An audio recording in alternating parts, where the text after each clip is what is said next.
खुलुमबाय स्टुडिअ दङ आं राजिब बसुमतारी आरो दिनैनिफ्राय BTC फरेस्ट बिफाननि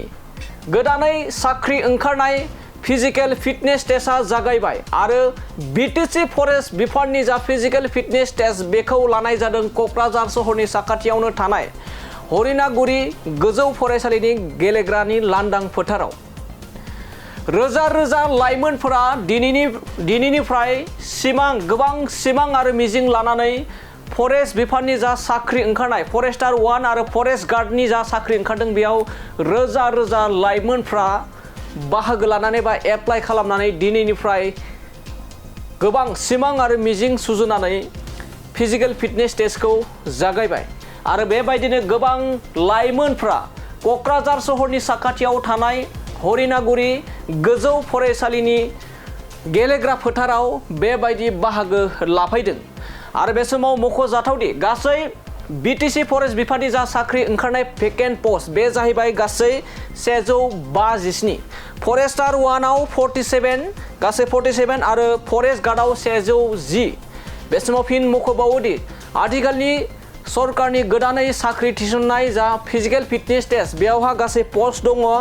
फरेस्टार 1 आव 47 आरो फरेस्ट गार्डआव गासै 110 बेनिख्रुइबो देरसिन मख'जाथावनासिन बाथ्राया जाहैबाय गासै 157 पस्टआव खमैबो 40,000निबो बांसिन लाइमोनफ्रा एप्लाइ खालामदों होननानै बे समाव मिन्थिना मोननाय जादों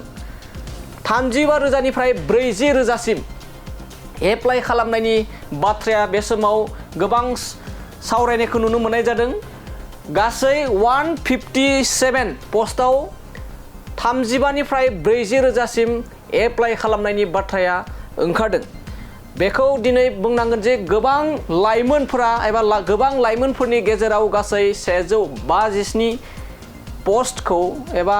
57 लाइमोनफोरा 157 लाइमोनफोरा बेयाव सायख'जागोन बे समाव फिन फोरमायबावोदि BTC फरेस्ट बिफाननि फिजिकेल फिटनेस टेस्टखौ दिनैनिफ्राय जागायबाय आरो बे जागायनाय जायगाया जाहैबाय क'क्राझार सहरनि साखाथियाव थानाय हरिनागुरि गोजौ फरायसालिनि गेलेग्रा फोथाराव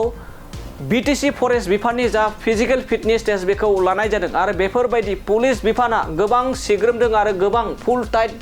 खालामनानै दिनैनि बे फरेस्ट बिफाननि जा साख्रि बे साख्रिखौ थिसननो थाखाय थांखि लादों BTC सरकारनिफ्राय बा CSB बर्डनिफ्राय दानिया नायलांदो बिदिब्ला BTC फरेस्ट बिफाननि 157 पस्टनि थाखाय माब्रै रोजा रोजा लाइमोनफ्रा एप्लाइ खालामनानै गावनि सिमां आरो थांखिसिम सहैनो थाखाय माब्रै बाहागो लाफैदों बेखौ एक्सक्लुसिभ भिजुअलनि गेजेरजों नोंथांमोना नायलांदो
BTC फरेस्ट डिपार्टमेन्टनि